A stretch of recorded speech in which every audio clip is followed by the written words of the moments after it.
السلام عليكم walaalaha ku xiran channelka kusoo dhawaada video cusub waxaan ku jirnaa casri dadku aad uga fogaanayaan da'da uusan jecleen qofka in xitaa xoogaa yar ay ka muuqato sidaan la socono bidaartii waxa la geeyay Turki dumarkiina wax surgery isku sameeyay iyo wax reemo qaldan isla wada dhacay noqdeen videogan waxaan kusoo gudbin doonaa baaritaano kadib arimo caafimaadka la xiriira oo hadii aad ka fogaato da'du aysan weliga ka muuqanin oo dhanka yaraanta lagu tirin doono laakiin waxay kaaga baahan tahay la qabsasho ku celcelin iyo in aad caado ka dhigato khuburada ku takhasusay arimahan ayaa waxa ugu weyn ee qofka da'da ku soo dedejin kara ku tilmaameen hurdo la'aanta ama dhafarka kaliya ma ahan dhafarka in aad ka carareyso in da' ka muuqato balse caafimaadkaaga gabi ahaan uma wanaagsana maanta waxaad arkaysaa dhalinyaro 12 jir ah sheeganaya marka aad wajigooda fiirsana aad ku dhaaranayso inay 40ka kor u sii dhaafeen waxaad ogaataa habeenkii marka uu soo galay inta uu jismigaaga nasanayo unugyada jirkaaga waxay ku mashquulsan yihiin in ay repair ku sameeyaan dhisaan damage walba ama dhaawac walba oo maalinka ka soo gaaray qoraxdii dabeeshii wasaqda kugu dhacaysay waxaad ogaataan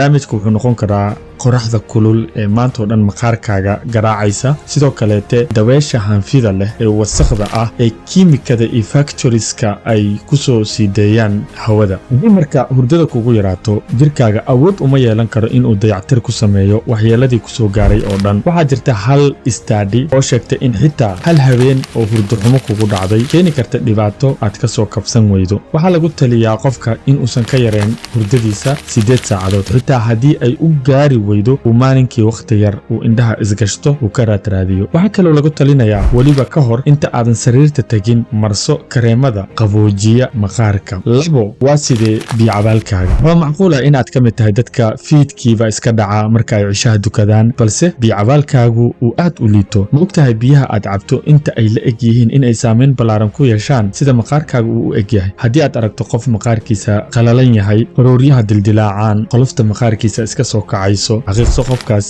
biyo fiican ma cabo marka aadan biyo kugu filan aadan cabeynin maalinkaaga waxa kugu imaanaya dehydration haddii ay taa dhacdana murqahaaga ayaa culeys ku imaanayaan madax xanuun daal jajab iyo caajis ayaad ka dhaxlaysaa waxaad kaloo ogaataa haddii jirkaaga biyo la'aan ay ku dhacdo wuxuu biyuhu ka soo deensanayaa unugyada waaweyn ee jirkaaga haddii ay taa kugu dhacdana waxaa weerar kugu soo qaadi doona gabowga indhaha ku daciifaya murqa xanuun lafa xanuun kalagoysyada oo ku xanuuna marka maalinkii markay ugu yar tahay cab 2 ilaa iyo 3 litar oo biyo ah si maqaarkaaga uu ugu muuqdo mar walba mid fresh ah oo dhaldhalaalaya 3 ma tahay qof waqti badan geliya daawashada screenka maxaan ka wadnaa ha noqoto TV-ga mobilka computerka dhammaantood waxay ka mid yihiin waxyaabaha ka qayb qaata in da'da kugu soo degdegto inta marka aad fiiriso dhalinyarada hooyooyinka aabayaalka waxaan dhihi karnaa waa casrigii ugu xumaa ee dadku mobiladu iyo computerada isticmaalayaan xitaa dadka qaar ma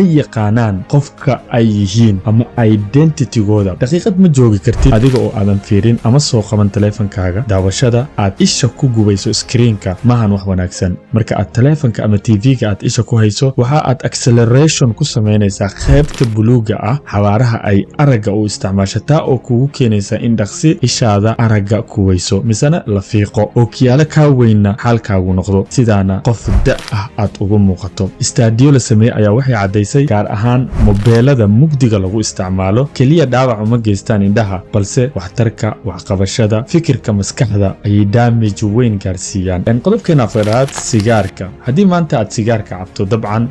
aad baad uga duwan tahay dadka aad isku da'da tihiin marka aad formul ahaan ama face ahaan la isku kinfiiriyo sida aan la wada soconana cabida sigaarka waxay damage u geysataa sanbabada marka aad sigaarka cabto kaliya wajigaaga ma noqonayo waxa dhibaatada wajahayo balse maqaarkaaga oo dhan sigaarka waxaa la sheegaa maadada ku jirto ee tobaakada ah inay aad u yareyso isku socodka dhiigga jirka sidoo kaleete hoos u dhigto xididada dhiigga qaada ee qaybta circulationka marka waxaa lagula talinayaa in aad haddii aadan xitaa joojin karin aad yareyso cabida sigaarka qodobkeena shanaadna waa ma tahay qof sokorta aad u jecel haddii jawaabtaadu ha ay tahayna sokortu waxay ka mid tahay waxyaabaha aad u fududeeya qofka in uu cayilo da ahaan qof weyn u ekaado dabcan waadna aragtaan in maanta 20 jir tiradii ay u ekaadeen konton jiro miisaanka iyo caloosha saaran foolxumadeeda. sokortu maqaarka way dishaa, finanay ka soo saartaa, wejiga qaleel ayay ka dhigtaa, ayadaana keento waxyaabo badan oo maanta ina foolxumeeyey ee xitaa aan dharkeenii la xiran la'anahay. sidoo kale sokortu waxay koosgaraysaa ama ay sababtaa process loo yaqaano glycation, waa process ka abuuranta in maqaarkaagu uu soo sii daayo finan. sidoo kale waxaan la soconaa sokortu dhibaatada ay ku hayso ilkaha, goosaha, bakteeriyada ay ku abuurto dhexdooda. haddii ilkuhu ay kaa daataan, dabcan aad cirad maran dadka la soo hor istaagto, qof da ayaad u ekaanaysaa.